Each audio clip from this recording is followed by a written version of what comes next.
and I am a student of Rehan Ai Teachers Training Institute Batch 22. Today we have a very special topic discuss how to set boundaries in relationships and stay true to yourself. So I am going to connect our AI assistant Chatgpt. Just give me a second.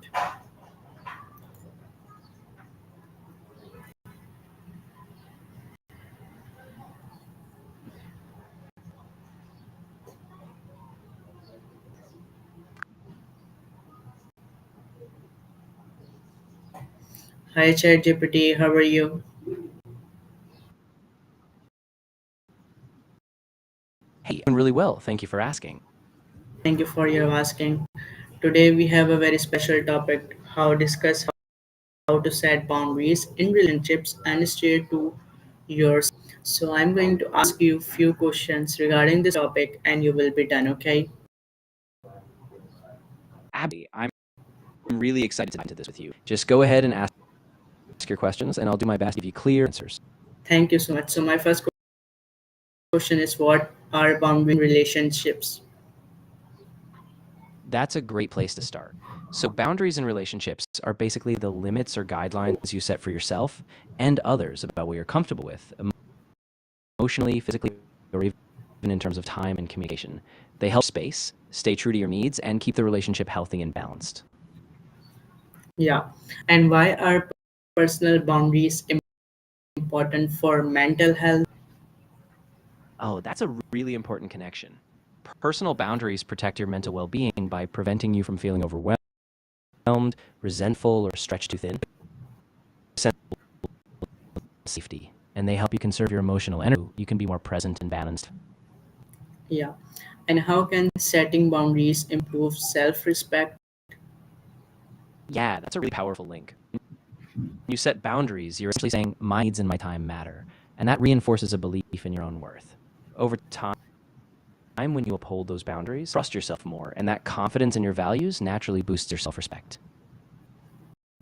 Yeah. And why do people struggle to set boundaries in relationships?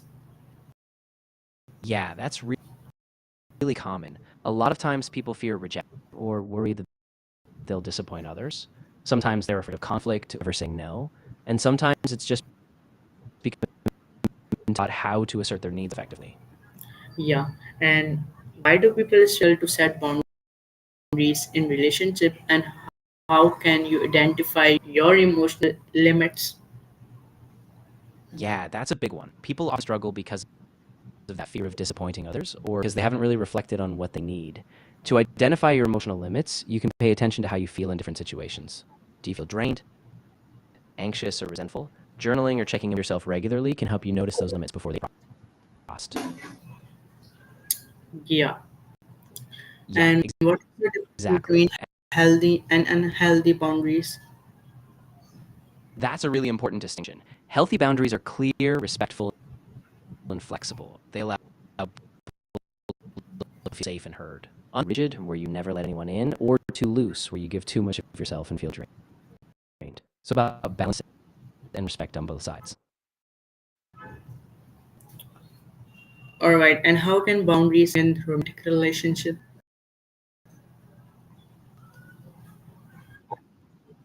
Yeah, that's a great question.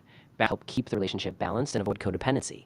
They allow both partners to have individual space, pursue personal goals, and communicate openly. When both people respect each other's limits, trust deepens, and the relationship feels safer and supportive. Yeah. And how can you set boundaries with friends and family?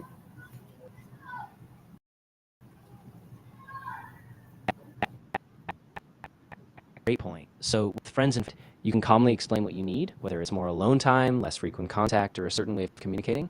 And then you just have to consistently reinforce those boundaries so people know respect them. All right. And how will pressure make boundaries setting difficult? Oh, definitely. Social pressure can be tough because you might fear being judged or worry that others think you're selfish.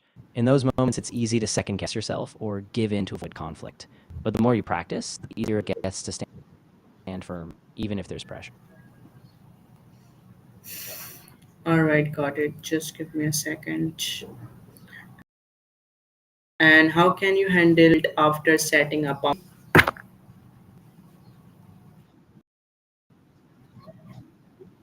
Yeah, I'm not used to it. The key is to yourself that you have a right to take care of yourself. You can also reframe guilt as a sign that you're growing, not that you've done something wrong. And over time, that guilt usually fades. All right, and how do boundaries help prevent toxic relationships? Yeah, that's a big benefit. Boundaries act like a safeguard. They make sure that relationships stay balanced and respectful. When you set and stick to them, you're less likely to stay in a dynamic where you're being taken advantage of or where needs are ignored. So they really help keep things from becoming harmful. All right, and how can you rebuild boundaries after they were broken? Yeah, it's a delicate process, but it's definitely possible. First, you want to acknowledge how you felt and what was crossed. Then have a calm, clear conversation about what you need going forward. Be consistent in enforcing them and give yourself time. It's a rebuild, but with patience, trust can return. And why do healthy relationships require mutual respect for boundaries? Yeah, that's really the foundation. When both people respect each other's boundaries, it creates a sense of safety and trust. You each feel seen and valued, and that mutual respect lets the relationship grow in a balanced, supportive way. All right, and what role does self-compassion play in boundary setting?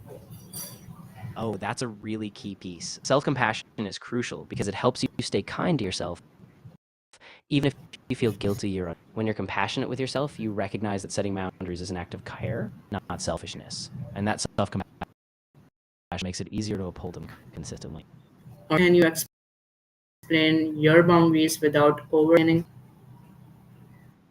That's a great balance to strike. Keep it simple and direct. Focus on what you need, not why you need it. You can say something like, I really need some time to myself this evening, so I won't be available. And stop. No need to justify. People usually respect that. All right, and what are some mistakes people make when setting boundaries?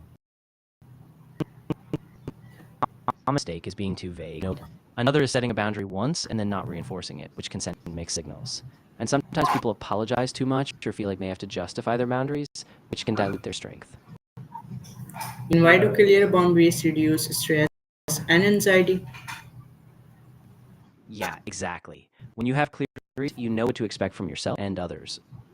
So you don't have that constant tension of being offended or taken advantage of. That clarity, sense of control. So you feel calmer and more grounded in your daily life. All right, and how can boundaries help you stay true to yourself?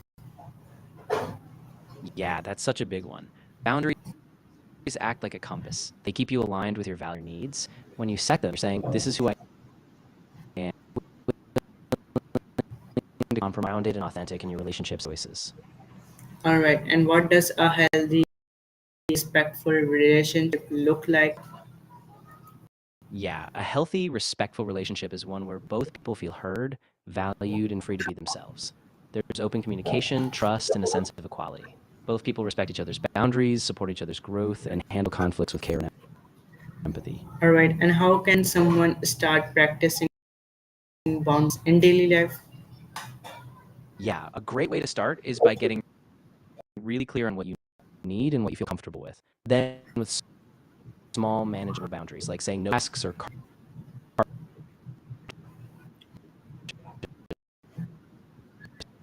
for yourself.